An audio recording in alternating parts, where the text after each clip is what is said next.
The Bobby O Show.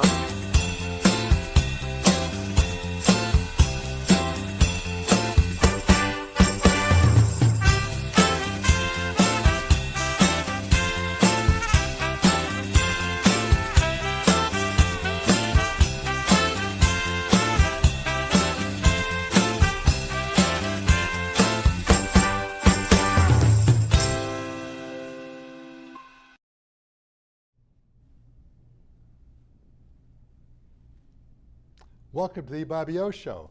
My name is Bob Potzner, and I have a very interesting show for you planned for today. I have Steve Paymer, who is an expert in drug and alcohol testing and monitoring. I'm going to get right into Steve in a few moments, but I have a few things I want to say on the air. First of all, I want to admit that Duke did lose to University of Connecticut, 73-72, and so, this is the Elite Eight of the NCAA tournament. And someone asked me, will I get over it? How soon will that happen? And I said, well, in 1986, 40 years ago, Duke lost to Louisville in a game they shouldn't have lost, and I haven't yet gone over that game, so probably another 40 years, but I'll get over it. But I tip my hat, my chapeau, to the victorious University of Connecticut Huskies. And by the way, my sister Joan is a graduate of UConn, and she let me know only about 15 times of the result in that game. That's number one to get off my chest. Number two, on a serious note, today begins the period of Passover from April 1st to April 9th. Good Friday is Friday, and Easter Sunday is coming up. So there's a lot of religious holidays that are happening right now, but there's some very important things happening in our country, and I'm not going to have a show today about politics, but I don't view this as being a political issue. Number one, today the Supreme Court heard arguments about birthright citizenship, the 14th Amendment, and there's an effort by the President of the United States trying to have an executive order overturn the Constitution. Wrong, wrong, wrong. And hopefully the Supreme Court will go 9-0 to say the Constitution matters and a president cannot, by executive order, overturn the Constitution. And that topic ties into Passover and Easter, et cetera, but I won't get into that, although I will have a guest, Rabbi John Haddon, in a few weeks. We'll talk about the religious aspects of these two holidays. The other issue is anti-Semitism. And I don't usually wear my yarmulke except in the synagogue or on special holidays, but I'm going to wear it today because I want everyone to know that I'm a Jew. And why is that? Because a decision came out yesterday involving the University of Pennsylvania, in which the executive department of our country is subpoenaing records to identify all the Jews essentially at the University of Pennsylvania campus. It's more detailed than that, but that's generally where it is. And I think that that is a horrible situation because I don't think anyone or any group should be identified for what their religion is. Their information is their private information, and it shouldn't be made into what the Trump administration is trying to do, which is to bring up, they claim it's for anti-Semitism protection. It's not. And I want to read to you a quote from the German Martin Niemöller in the 1940s, who said, quote, and listen carefully, "First they came for socialists, and I did not speak out because I was not a socialist. Then they came for trade unionists, and I did not speak out because I was not a trade unionist. Then they came for the Jews, and I did not speak out because I was not a Jew. Then they came for me, and there was no one left to speak for me." I have to get those off my chest because this is a very important time of our year, and it's most important to discuss the protection of our democracy. Now, having said that, I'm going to get now into the theme of our show. Steve Paymer, it's such a pleasure to see you. Welcome. Nice to see you as well. Thank you for having me. Steve Paymer and I go back about 20 plus years. He's been an expert witness I've used either in many of my divorce cases or as part of it. He's been a guiding light in certain topics about alcohol testing and monitoring. He's been a factor in one of my cases, or my cases that have alcohol abuse or drug abuse, and how we handle it so that children are protected. And Steve, I saw him recently in a seminar that was a 2 or 3 hour discussion. He could speak for 2 hours with me today, 2 days with me today, 2 weeks with me today, and we still wouldn't get all the topics involved. But I want to hit some highlights of what he does and how he helps us protect children and families in our society. Steve Paymer, shalom. Shalom, and thank you very much for having me. It's an honor. It's my pleasure. Steve, tell me about yourself, a little bit about your background. So I've been doing the work that I do now for approximately a little bit more than 20 years. This business started by accident. I realized that there was a slight need for this, but effectively I was trying to pay my mortgage by doing some testing on the side, working as a school social worker. 20 years later, here we are. The business has gotten very large, and we've learned quite a bit over the years. Testing and monitoring is an extremely effective tool when dealing with people affected by substance abuse, which I'll get more into in a second, but it's very important to understand that this affects us all. I suspect everybody watching now either knows somebody very closely who is affected by substance use disorder, or certainly is associated with someone in their family. This tends to happen to everyone. As we discussed earlier, it's an equal opportunity destroyer. It doesn't matter how much money you have, what your status is. Everybody is susceptible to this. When I first met you, we'll say 20 years ago, you were, as you said, new into this field. I don't remember how I met you. Maybe you spoke to a divorce lawyers group or something, but you were very new into the trade. The materials you have now, the testing materials you have now, didn't exist at that point in time. And we have grown together, and we've learned how to help our clients, your patients, clients, however you want to phrase them, to get to a point now where there's really good objective testing that can help in the process. So tell me a little bit about how did you get into this field way back when? It's a very good question. I grew up in a very entitled home in White Plains, New York, played golf at a country club. And Bob, I'll preface this by saying if I make it through this without tearing up, it'll be a Passover miracle. This is not the movie League of Their Own. There is crying There is here. crying allowed. There's no crying in baseball, but there is crying here. So I grew up, had a wonderful childhood, had everything I needed, probably everything I wanted. And by the time I was 25, I was living in my car because of drugs and alcohol. I wasn't most likely to end up living in their car in high school, certainly not. And when I was 27, I was finally in enough pain to try something different, to get the help that I so desperately needed. You know, and it's interesting now with the work that I do in these family cases, even back then before having children, before having met my wonderful wife, I used to thank God every day that I didn't have kids. And I knew that I wanted to get into a helping profession once I had my last drink, which was 30 some odd years ago. It'll be 31 years in May that I had my last drink. I want to make it very clear, and I think it's important that people hear this because there's still, even today, a stigma attached to substance use disorder. We are not bad, we are just sick. And I say this often, but the individual going through here's where it starts. The individual going through a dumpster looking for money to buy whatever it is they need to buy does not love their children one iota less than I love mine. They're just not there.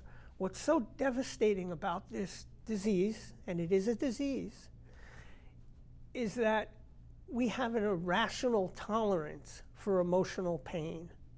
And we don't get better until we've hit that proverbial bottom, until we've had enough. And my clients who I've had, and I've had clients whose spouse was the problem with the abuse issue. I've had clients in which they were the problem.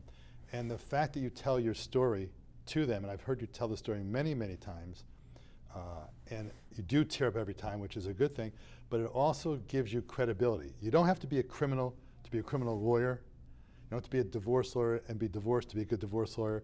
But I think in some fields, having been through There's a TV show that was on for a few years called Fit to Fat to Fit. I don't know if you ever saw that show, but it was a show about trainers in wonderful shape. There was a lady who was 5'2" and 120 pounds in total muscle. She gained 50 pounds on purpose to be 170 and to be really looking like a 5'2", 170-pound person would look. And she did it, so then she lost the weight so she could understand what her clients who were going through, who were heavy, trying to get thin. And in your situation, I've heard you tell people what you've been through, and it helps them, I think, saying, gee whiz, you've done it, maybe I can do it too, and get back into reality where you want to be. I want to ask you the question though. I would presume that people don't, day one, take their first drink saying, I'm going to become an alcoholic, or whatever phrase you want to use. How did it happen that you went from the first drink to getting out of control? I think it's important to understand when we get to what you're dealing with in terms of what you do to help people now.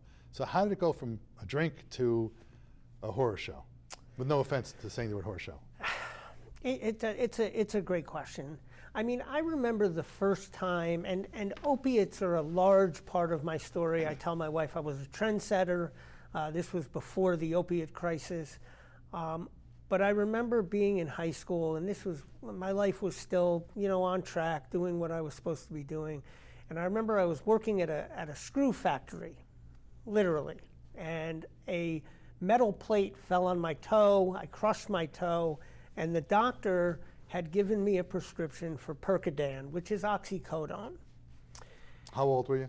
I was 16, okay, maybe, and 15 or 16. I must have been 16. And I remember I had to stay home for the week, and I remember at around 2 o'clock, I couldn't wait for 4 o'clock to come around, because then I could take more Percodan, get a Chocodile, and watch Oprah Winfrey high. What's a Chocodile? Chocodile is a Twinkie with chocolate around it. Come on. Oh, okay. I thought it was, okay. But I remember looking forward to that. And I remember looking at myself in the mirror and throwing the pills out and saying to myself, you're going to get addicted to these. I threw them down the toilet, flushed the toilet, and an hour later I went into my mother and I said, Mom, I used all my Percodan. Can you call the doctor and get me more? That's where it started. And that's really the first time I remember that potentially there was an issue here. And then things very slowly, but got progressively worse. I started cheating, stealing, and lying consistently. I couldn't tell you when I realized that I was an alcoholic and a drug addict, because it did happen somewhat gradually. It's interesting. I heard someone talk about the war in Iran, and this was a retired military person, and he was asked the question of, how did we get into a war? And he said, quote, gradually, then all of a sudden. Yes. Gradually, and I heard that, which is just what you're talking about. And interesting enough, I don't drink, except tonight's Passover, so I'll have a sip of wine, but I don't drink and never did. And someone once said to me, offered me a drink. I said, I don't drink, I don't drink. And the person said, well, how long have you been an alcoholic? I said, wait a minute, what are you talking about? How have I been? But I mean, that's sort of like our society, yes, goes from there. So you had that issue, then you had that bottoming out, and something particular you said happened to make you say, I'm going to hit the bottom, or when you were 27, what? You would think that that's how it worked, but for me it took at least a few years of going in and out of treatment programs. Recovery is messy. Recovery is ugly for most of us. One of my best friends in recovery, he woke up one morning, couldn't find his car, and that was it. That was all it took. For me, it was multiple detoxes, multiple rehabs, making it a month, making it a few months, and then relapsing again. So it took a while. I was finally on welfare and in a state-funded rehab, and I had met this gentleman there who very quickly, he was significantly older than me, and very quickly we became close. He ended up leaving this program, AMA, and 2 days later, the director called me into his office and told me that they found Bruce on his toilet with a needle in his arm. And I remember going out to this stream and sobbing, and I had my Walkman on, and I'm thinking about Bruce, and all of a sudden I have to give Jerry a little bit of credit here. Ripple came on my Walkman by the Grateful Dead. Jerry Garcia, you're from. Jerry Garcia, of course. Oh, I just want to make sure I got Yes, there's only one Jerry. But anyway. that. Well, there's Ben and Jerry's. Yes, that's a problem now. But I remember thinking to myself, I'm not going to let Bruce die in vain. So that's an amazing story. Now let me ask this question. Do you struggle every day? No. So you've gotten past that. Yes. And if you came to my sister's Passover Seder tonight in Scarsdale, where I'm going, if you had a glass of wine, you're supposed to have 4 glasses of wine. There's cups of wine passed around. I'd take 1 sip, whatever. I just don't, it's not me. Would that set you down a bad path?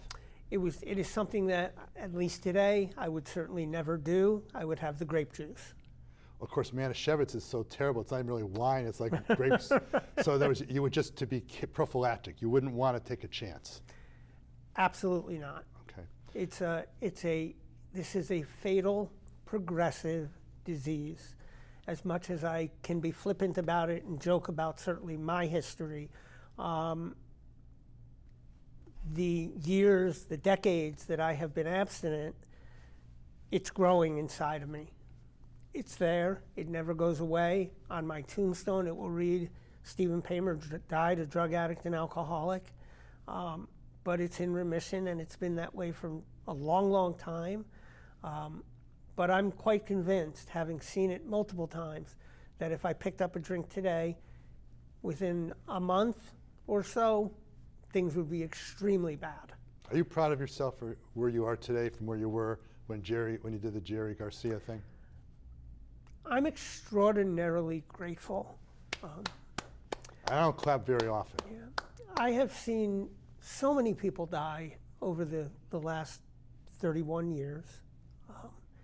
And I should have died so many times. Waking up behind the wheel 2 feet from a bridge abutment and just waking up and turning. I hope everybody feels this way, but I consider myself the luckiest human being on the planet. I'm going to ask you a question. I'm going to tie it into why I asked the question. Do you have any estimate of the number of people you have helped in your professional career in the field of alcohol and drug rehabilitation and abuse? Any idea, just to take a guess? Through my business, it's in the thousands. Okay, let's say it's 2,000 for the heck of it, okay? I often say I've done between 1,000 and 2,000 divorces as an attorney, but so I just pick a number because that's about roughly right.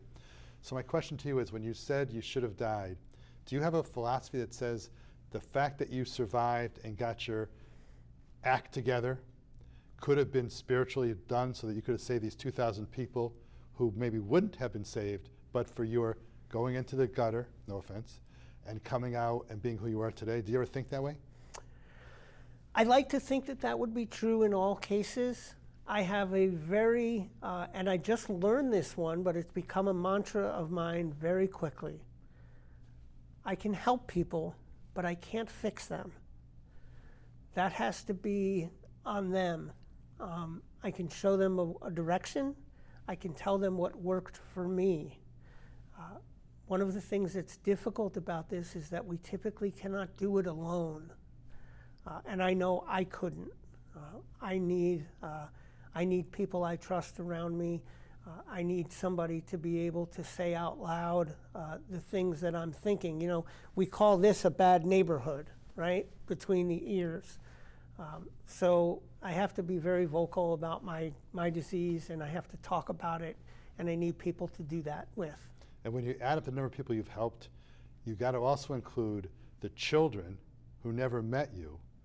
You know, and I can remember cases where I'd call you on a Saturday night saying, what are we going to do? We're going to get through some of the testing materials in a moment or two that you've helped out. So you got to add that to your list of the people that you have helped in what you do professionally. You know, it's funny, we talk about, we have a society where it's all about finances. All of a sudden we're worried about the Trump administration because gas prices are $1 more a gallon. You know, when I hear it's $4 a gallon, I say, wait a minute, I've been paying $4 a gallon for Supreme. It's now 5.25, 5.5. You know, and it shouldn't be the case that we're mad at a particular leader because our eggs are more expensive, or because the oils. It's because about, you know, what it's all about. About life is very important, to make philosophy and to do the right thing.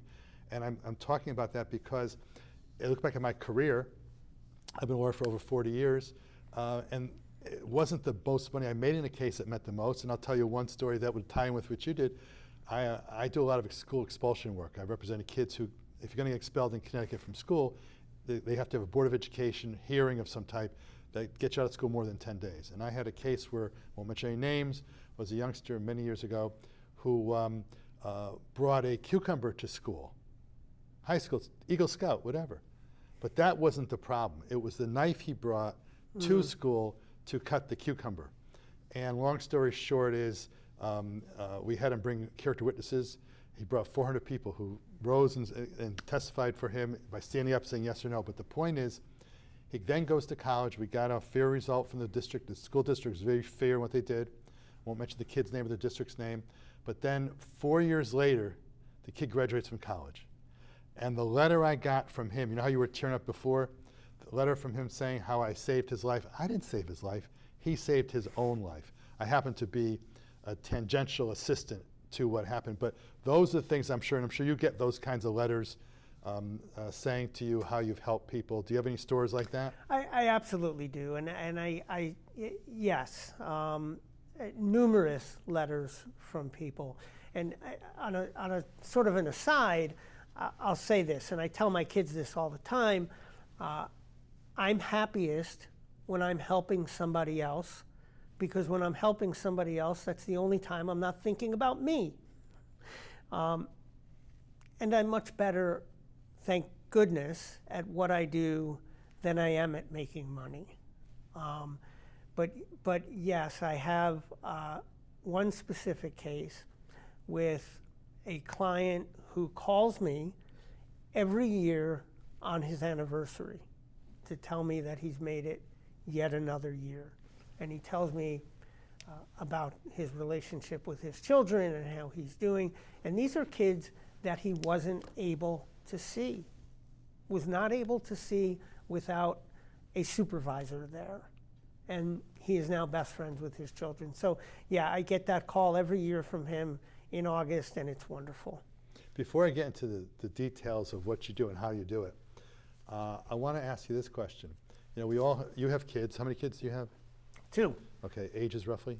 24 and 21. They were younger when I first met you. I think Yes, they were like 4 were. and 1. That's right. Okay, and we all have the conversation with our kids. I have a boy and a girl also, and they're in their 30s now. And we all get to the point where we say to the kids, by the way, drinking and drugs and those kinds of stories, when did you first tell your kids about your history? Since they could understand. So I've been talking to my kids about me since they were very, very little, age appropriate. Daddy doesn't drink, he's allergic to alcohol. I wanted to say he breaks out into jails, institutions, and death. But little bit at a time as they got older. At this point, there's nothing I'm going to say to you today that they haven't heard. You know, something happened with my oldest child the other day. There was some fraud on their credit card, and they were upset that I was going to be upset. And I thought to myself, when I was your age, I was living in my car. And the heart stopped right there. Yeah, you know, what am I going to be disappointed? And I think I'm glad that you brought this up, because I think that it's very, very important that children know that it's okay to talk about this stuff with their parents. I always wish I was the baby, and I was a charming little kid. So my parents didn't think, and I was really the baby. You're still kind of charming, I don't know. I was 7 years younger than my brother, 9 years younger than my sister. My parents didn't think I could do any wrong.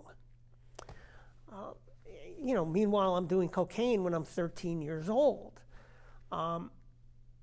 So we need to know, I didn't want to disappoint them. It never occurred to me to talk to them about it anyway, but I think it's really important to be open and honest about this. So children know that it's okay to bring it up. My kids had the added pressure that I was on the Board of Education. I was 15 years in Board of Ed, 9 years in Shelton when I was 24, before they were born, of course, and 6 years in Richfield. And so when they were in high school, my son, I think, was up to a junior in high school, sophomore, junior in high school, when I stopped going on the Board of Ed. I ran 5 times and won 5 times. I don't know how, but, and my daughter went into like freshman year or sophomore in high school as well. And so they had the pressure of knowing that if they got in trouble, you know, their father was on the Board of Education and that kind of thing. And in fact, I once had the dear police officer come up to my son and say, he was walking with me, and the officer said, hey Matt, Matt played varsity football. You going to a certain party tonight? And Matt said, yeah, I'm going to go. My father said, I can go to this party because it's someone's house. And the officer said, no, Matt, you're not going. And that night, there was a few arrests that night. So the kids had the added pressure. Did they drink? I'm sure they must have had drinks, you know, whatever, but that's part of the growing up. I want to now transition, though, to the testing process that you have to determine what people have in terms of are they addicts, or are they drinking or whatever, especially when I have a custody case or visitation case where the mother's worried, the father's worried that when the child's with the other parent, it could be both sexes, it could be mother or father, might have had drinks before the child got there or during the visitation process. So let's jump ahead of ourselves and let's bring out the testing material, because you're going to test me, I believe. Yes, we are. So let's go to the test that I'm going to be taking, and then I'll tell you a funny story about when I got stopped by a cop 20 years ago, 30 years ago. Okay, you want to do that right now? Let's do that now. Okay, so when we first started doing this, we did not have a real-time tool to measure alcohol impairment. For probably the last 14, 15 years, we now do. This is a mobile breath testing device that takes a high-resolution photograph of the individual. I'll fix my hair right now. Oh, you look beautiful in thank this. you. Wait till you see the angle also. So I'm going to give you this, and I can talk you through it. Okay. You're going to hit that button below the tube. Right there? Yep. And now you're going to wait for that blue light to start flashing. Over here? Hits on the side. Hit underneath where it says submit. See where it says submit? Yeah. Now wait for that blue light to start flashing, and then you're going to blow for 4 seconds till you hear a click. Hard and steady. You're not blowing hard enough. Hang on, stop, stop. like half my clients. I'll tell you. All right, so go back It says home or close. Hit close, turn it back on. Okay, hit close. And turn it back on. And this is what happens with people doing it. It's still, Yeah. Okay, now it's. Here, may I? Yeah, sure. Now, a lot of these things happen when you're not present. Well, we train people on how to use it, so and they lawyers know. are hard to train. We're not educated. Absolutely. So you're going to hit the button underneath where it says submit. This button right here? Yep. No, under submit, yeah. Okay. And then when that light starts flashing, blow hard and steady. Keep going, keep going, keep going, keep going. There you go. That's it. May I? Yes. Okay. So this is now sending a test to us. But we're going to get not only the real-time breath alcohol content, but we're also going to get that high-resolution photograph of you taking the test with your mouth on the tube. And that's obviously so people can't use it, give it to their brother or sister or anybody else to take the test for them. I've had the test by agreement, by court order, done at the door of the other spouse's apartment. While we're waiting for this, I'll tell you a funny story. I went to the Yankee-Mets World Series many years ago, and I get tired, I'm driving, it was 3 in the morning, I'm driving on Route 35, and 2 New York cops stop. This is like 2001 or whatever. And the cop says, when's the last time you had a drink? I said, 1969, sir. And the guy said, wait a minute, don't be a wise guy to me. What are you, a lawyer or something? I said, because he knew it would get my driver's. I said, yes, but I don't drink. And the other cop said, let's get out of here. The guy's just tired, let him go. And that was it. So even a guy who's not drinking, and who knows what my test results are going to be here. That's great. That's great. Yeah, because we do not have any cell coverage in here, I'm going to have to get into that. It's going to take about 15, 20 minutes until I get it. Okay. Normally what it would do is it would send the breath alcohol content as well as the photo to our HIPAA compliant, password protected portal, and it would also disseminate the information to whomever you were to authorize us to send it to. So what would happen if it's a Saturday night and father goes to pick up the child at, let's say, 5 in the afternoon, does the test, what happens? The results go somewhere. Yes, the results typically would go to mom or whoever Okay, the to other mom. side of the Okay. matter is. And then because you have the picture and the results coming out, mom couldn't say, oh, he flunked the test if he didn't really flunk the test. So you'd That's have right. documentation of evidence. And then what happens, once the results come in, then the child can see the father or mother, case may be. Yes. I was yes. in court one time on trial before a judge, and my client had that machine go off. Excuse me for 1 second, but you did get compliant tests sent, Yes? so your test was good. Okay. So there will be a picture. If I could pull up my iPad, which I can't right That's now, okay, we don't do that. we would get it. Well, I would love to show everybody your photograph. Oh, it's let's see- not a oh. flattering picture because it's just not a good angle. Can I drink now? I didn't drink for, You can drink all you want now, yes. water, I have some water. You told me I couldn't drink for a period of time before the test. Why was that? Well, we recommend that people don't put anything in their mouth within 20 minutes of taking a test, okay? The reason you're blowing for 4 seconds is because professional breath testers work on, all breath testers work on deep lung air. That's why you have to blow for 4 seconds. Deep lung air is nourished by your bloodstream. Whatever's in your bloodstream goes into your breath and goes out into the fuel cell, into the device. But by virtue of it being breath, obviously, there's no way to eliminate what's in your mouth. That would be termed mouth alcohol. Like Listerine, for example? Mouthwash, toothpaste, tiramisu, any of that sort of thing. That evaporates rapidly within 15 minutes, 20 minutes. So if you test positive on this, you would automatically be retested 15 minutes later. And based on that elimination rate, we would then be able to determine if it was a true positive or a false positive. And you taught me, typically if you have a case like I would have, and there'd be a written agreement, you taught us to make sure you put the language in saying that one failed test, and positive means you had alcohol? Positive means it registered. Okay, but you also taught us lawyers to put in a clause that says if you fail the first one, you have another test, because a long time ago there was a case where someone just they failed, they didn't see the kids, but the problem was it was a false test and the second test worked out. So that's the test. Now, how long before drinking alcohol, how much time could pass from your last drink to when you register as a failed test? Drink of alcoholic beverages. It's a great question. It truly is, and you know we'll get to this, which is an alcohol ankle monitor. We'll get to that at some point, I would imagine.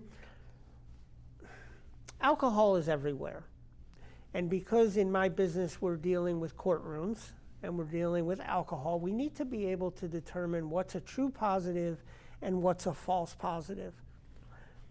Because of that, I could never tell you, even somebody, we have a lot of people who test for abstinence using this device. We usually set them up to test 4 times a day, something like that. But even with the ankle bracelet on, which takes 48 readings a day, I could still never say that somebody didn't have half a drink, a little bit. Because we need that latitude to be able to distinguish between what's real and what's not. Well, does that test, what's that test called, what I just took? It's a mobile breath testing Okay. device. Does it also show the amount of alcohol in my system, like if you're drunk driving type thing? It tells you that? Yes, exactly. And what's the driving limit that makes you a drunk driver? 0.08. So 0.08. So if you're 0.07, you're not. But 0.9, you're not. But the problem might be, however, that even if you're not drunk at 0.08, the fact that some people, and I've had cases like this, where any alcohol consumed would be problematic. Maybe like someone who was at your stage where, you know, if you had that one drink, it might lead to 2 or 3 or 4 other ones. So it's not necessarily getting to the drunk stage, it's having any alcohol at all. And that's part of the negotiations or the orders of the court to determine at what level. Is that something I'm saying is right? For the most part, yes. I mean, here, I think the important thing is this. What makes me who I am is my inability to moderate once I start. Now, for me, I've found that the only thing that works is complete abstinence. I have a lot of cases where they'll say, oh, well, he had a drink after his last test at night and first test in the morning. Is that physiologically a possibility? Of course it is. But it doesn't work both ways. You're not an alcoholic on Tuesday and not an alcoholic on Wednesday. Earlier I said on my tombstone, it would say I died an alcoholic and drug addict. This doesn't go away. What makes us who we are is that inability to moderate. So you can't have it both ways. He can't be able to have half a drink, a beer at night, weeks on end, and not have him eventually or her eventually test positive. I think that ties into, I've had cases in which the guy might saying, suppose he's the one who's the drinker, well, why isn't she being tested? She drinks a glass of wine every night. How do you deal with that issue? Why shouldn't she, if that's the case, or vice versa, who drinks one glass of wine a night and that's it, versus the guy who can't stop at his 15th beer? I often ask attorneys, I need some context, I need some background here. The hardest question I ever get asked is, well, two, how long do we do this for, is the first hard one. But is this person an alcoholic? And it's one of those things where when life becomes unmanageable because of alcohol or drugs, at that point, you're an alcoholic. There's no blood test. There may very well be brain scans I'm unaware of, but there's no diagnosable point based on anything tangible, other than I've had three. I haven't, but a person saying I've gotten arrested for drunk driving 3 times. I mean, clearly that would indicate that there could potentially be an issue. Tiger Woods. Tiger Woods. I loved when I saw today, he's going to go into, he's not going to drink anymore, go to rehab or whatever.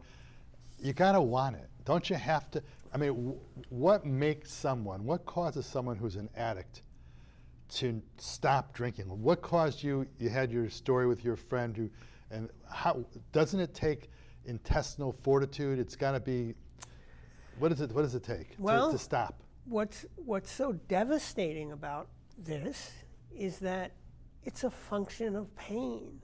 When are we in enough pain to do something different?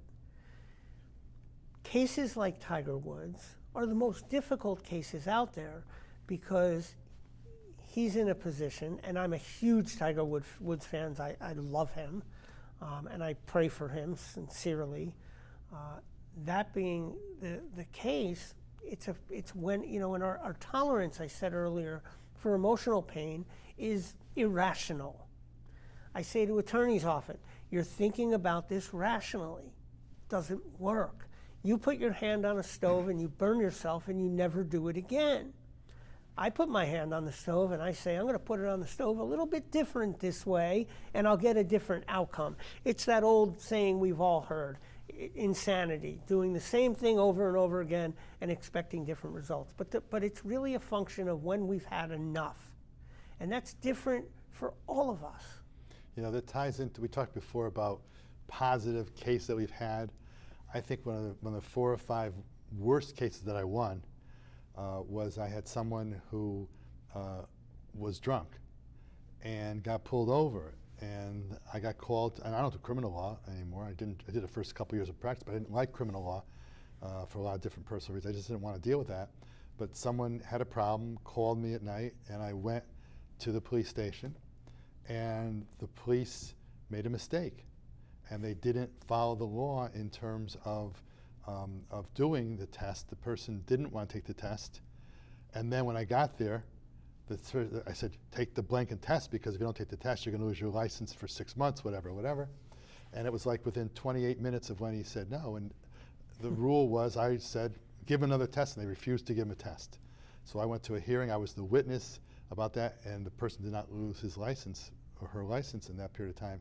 And I always regretted that decision. I said to myself, you know what, Bobby, you did too good a job for that person, because I shouldn't have allowed that to happen, and maybe some things happened thereafter and things, but so it was a mistake. So sometimes sometimes you make a mistake by doing the right thing that you think was the right thing. You ever have that kind of experience? I have those stories. I often wonder, I have people who come into my office, they're being monitored for a DUI, and there's cases where somebody just makes a bad decision one night and gets pulled over. I drove drunk over and over again and never got pulled over, and I often wonder how things might have been different had something like that happened when I was much younger, and how that could have acted as that catalyst for change. Tell us, please, you mentioned the ankle bracelet test versus the breathalyzer. Tell me the difference and when you decide which one you're going to use. Well, this is most of us have heard about it. It's a SCRAM-CAM. CAM is an acronym for continuous alcohol monitoring. This takes a sample of it goes around the ankle and takes a sample of transdermal perspiration, as pleasant as it is, the gas that comes off of all of us, every 30 minutes, pulls it in through a pump, runs it through a fuel cell, and determines a transdermal alcohol content, which is semi-quantitative to a blood alcohol content. We then can determine, we'll be notified the next day if somebody drinks. And with this, in family matters, I typically do not recommend this because we don't get real-time results unless we're in a situation where it's a case where somebody has to show 3 months or 6 months of total abstinence before we even have a discussion about unsupervised custodial time. I had that case with you, where that, Yeah. the case, remember that? I'm sure you don't remember that, but I remember the case, and there was a big thing about wearing the bracelet, and will people see the bracelet on me, or ankle bracelet, whatever. But you mentioned about how, and I don't want you to think I'm being negative in any way, but you say it's a disease. I also believe in free will to some extent. On the other hand, I still like hot fudge sundaes, right? And so maybe I shouldn't have that last one I had. And maybe with Passover starting tonight after sundown, I have my last piece of pizza last night because I won't have pizza for 7 or 8 days. But do you think I'm being negative when I say to you that I view it as a disease as well? You say it's a disease, but also we have to have some free will to say, you know what, I'm not going to have that drink because I want to see my kid tomorrow night and I don't want to screw it up. So tell me I'm being appropriate, inappropriate, or just my usual jerky Bobby O. I think it's all of the above and none of the above. This is a terribly difficult thing to understand when you haven't been there. It's like we talked about at the beginning, where you said to me, you think it helps people that I share my story. And I think it does too. I'm not supposed to be public about my past. Anonymity, right? I do this because I think it's helpful. I think it helps people to not feel so alone.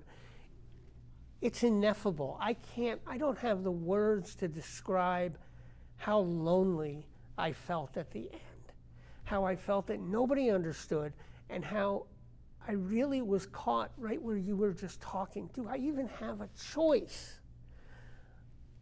I remember wishing that I knew I couldn't hurt myself, I couldn't do that to my family, but I remember wishing I just wouldn't wake up. Because I just didn't see a way out. And so I understand what you're saying, and I think where if I take this drink, I'm going to lose my kids. I think where that comes into play is the pain that creates when we do it again and again and again, and we don't see our kids again and again and again. And that aggregate pain just builds on itself and builds on itself.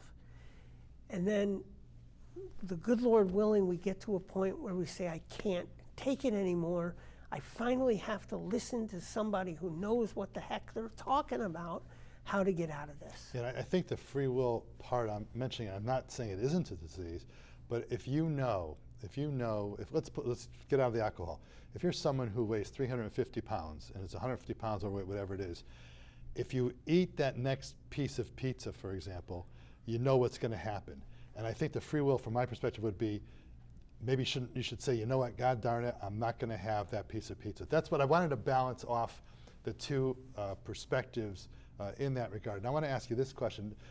By the way, we prepare for all my shows, all my guests do, and we get to about 3 out of the 15 topics we talk about because we just get into different directions. But you mentioned about your family. There are people out there watching the show, I would think, who have a child or a family member who is where you were in that age 13 to 26 situation. And the question is, tough love, if the parent involved, for example, if it's your son or daughter, is tough love the right thing to do? Is everything okay? Don't worry about it. You can have another drink. I'll give you some more money to go buy more alcohol.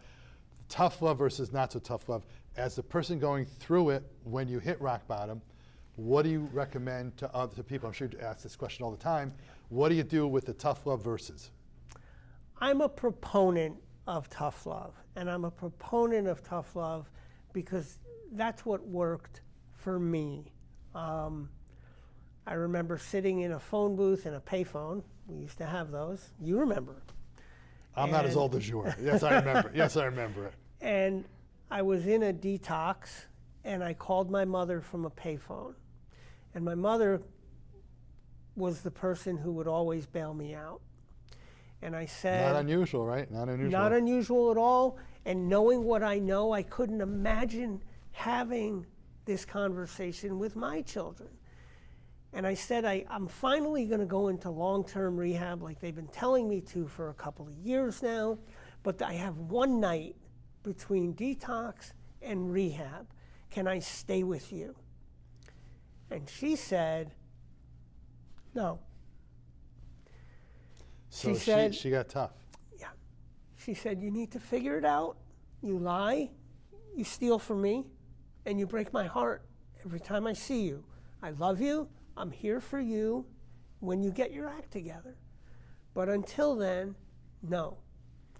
And I had to figure it out, and I remember my entire body was shaking. You were angry. No, I wasn't so angry. I knew I deserved it. I just kind of couldn't believe that I had burned this very, very last bridge. Did your parents live to see you after the word? My mother did. My father died in 1992, and that's really what started me on this. So how did your mother, I'm sure you talked to your mother after you became who you are now, how did she feel? That act of love, and not act of evil, or that act of love saved my life. It's an amazing story. I want to go on to some other things. Yes. So just to summarize, the testing that I did on the breathalyzer, yes, the drink will be how long before it wears off? In other words, I do say everybody's different. You have to peak and then you go down. The average rate of elimination is 0.02 per hour. Elimination meaning? It's how fast your body's going to eliminate the drink. 0.02 means it goes from 0.08 to 0.06 to 0.04, that kind of thing? Yes. Okay, let's get to drugs. Yes. Okay, you also, by the way, we didn't get into the urine sample for today, but there is a urine sample. Is that typically used other than driving a car? If I get anything across today, it's this.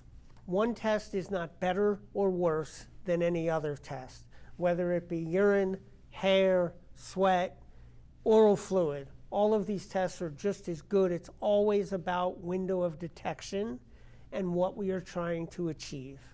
And thank you for bringing the urine test kit as well. Yes. We didn't use that, however, today. No. Okay, let's go to drugs. We have about 8 minutes left in the show, so we're going to have a second show coming up down the road. Talk to me about different tests for different drugs. You mentioned the hair follicle test. Let's do that one. Yes. First of all, follicle, take it out, has nothing to do with it. It's a misnomer. It is a hair drug test. When a hair sample is taken, it's taken from as close to the scalp as possible and actually cut. How do you find for someone like me who doesn't have a lot of hair? Body hair or fingernails. Okay. Fingernails. It's all protein keratin. We can use it all. Yes, it's all, but even that, the only difference is window of detection. But let's assume we could take an adequate hair sample from you, which I could. You just might not My be just as much of a model afterwards. My beautician says to me that she charges $50 for a haircut, $45 to find the hair, and $5 to cut it. That's my joke. That's not hers. Yeah. But yeah, a hair sample, a typical head hair sample, is going to give us an average. You typically, if the hair is 1.5 inches, an approximate 90-day window of detection. Now, That means from today. Suppose January 1st is today. If I did the drug on January 1st, you can that hair follicle test will be viable all of January, all of February, all of March, more or less. If you did the test the end of March, yes. And what drugs? Going backwards. And what drug is that testing for? We can effectively test for everything now that you would want to test for in hair. When I first started doing this, I think there was much smaller panels. They didn't have all the analytes. What's a panel? A panel determines what drugs you're actually testing for. If you don't test for it and it's there, it's not going to show up in a test. So you want to make sure, when I talk to people about all the time, is what drugs are we concerned with so we can do the correct panel. Okay, and is the hair follicle test viable only for, like, let's say marijuana or things that are floating through the air, or it's any kind of drug? Any kind of drug. So even if you take it, well, they take it nowadays in the gummy bears, gummy worms and stuff? Yes. You can still, how would the hair follicle get that? Your hair and no follicle. Oh, I'm sorry. Your hair is nourished by your bloodstream. Everything that goes into your bloodstream goes up into your hair shaft, forms a little reservoir, and sticks. It binds there. As the hair grows out, it grows out with it. It never dissipates. Once something is in your hair, it is there forever until it's cut off and we can no longer identify it. And you want to get as close to the scalp as possible? Close to the scalp as possible. That's the most recent growth. Okay. Another kind of drug test. One more thing. Yes, you said that's the 90-day quote elimination period, and does that work for all drugs, even cocaine, everything? Absolutely. Okay. Now let's go to another drug-specific test you have. Well, I think it's important to talk about urine testing because it's very easy, it's very convenient, it's very inexpensive, and we can test for more analytes in urine than we can in anything else. We also have, and I don't know, I think I got warned that this is a drug sweat patch. So schwitzing in Yiddish is sweating. Schwitzing, so where to get that from my forehead? Anywhere? The arm, the midriff, someplace where there's not a lot of hair. We're using a lot of these days. That goes on the body. It stays there for 2 weeks. About 2% of the drugs you ingest are eliminated through the sweat. The patch collects the sweat, stays on there again for 2 weeks. At the end of 2 weeks, we take out the old one, put in a new one. But now we got 24/7 coverage for the past 2 weeks. Very convenient, very cost-effective, very time-efficient. For drugs, we also have oral fluid testing, which is a mouth swab, effectively. All we lose there, it's very convenient. You don't have to urinate in front of somebody or even not in front of somebody. But about a 48-hour window of detection, whereas urine's about 3 to 5 days. And of course, we have the hair testing. And those are the best 4 tests for any kind of drugs. We have about 2 minutes left in the show, and there's a lot more I could ask you. If there were a message that you'd like to get out to people on anything to do with the topics that we've discussed today, not discussed today, your background, whatever, what would you like, if you were going to give a lecture of a minute or two, what would you want to tell to people who have a member of the family who has issues that we talked about, who's a person who's where you were many years ago, some messages that you'd like to give us? And we really appreciate your candor. This is why I had you on the show, because you've been a great guy all through the years, and I've watched you grow, and you probably watched me grow in the law and how I asked less stupid questions in the latter cases than I did years ago. Give me some things you want to say. Again, fatal progressive disease. Do not be afraid to talk to somebody who knows what they're talking about, who has been there. And it doesn't even have to be somebody who's been there. Life is hard for everybody. So don't be afraid to reach out and get some help. Even if you're the loved one, if you're not the person, get some guidance. Because again, this is irrational, and you have to approach it with that understanding. It's not as simple as saying you're punished, you're not leaving your room for 2 weeks. There's just a lot of moving parts. And also understand that recovery is ugly typically, it's messy. Most people don't get it. In fact, I don't know what the statistics are today, but I remember when I got sober, it was like they would have us look around the room and they would say, 1 in 37 of you is gonna make it. 1 out of 37? One out of 37 of you, That's less than 3%. yes, are going to make it the first time. But we have to keep trying. We have to keep going back and getting help and asking for help, which is very hard. We have a lot of pride, right? We don't want to ask for help. That would be the main thing. We don't want to let this get to a point. I've seen too many people die over the last 30 years.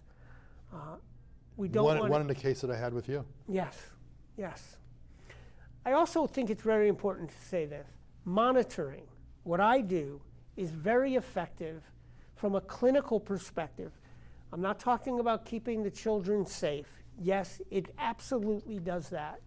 But monitoring, when used as an adjunct to treatment, It's critical. is critical, particularly that first year, while the things that we're learning in recovery go from here to here. And we know you're an expert witness because Bobby O gave you the last word.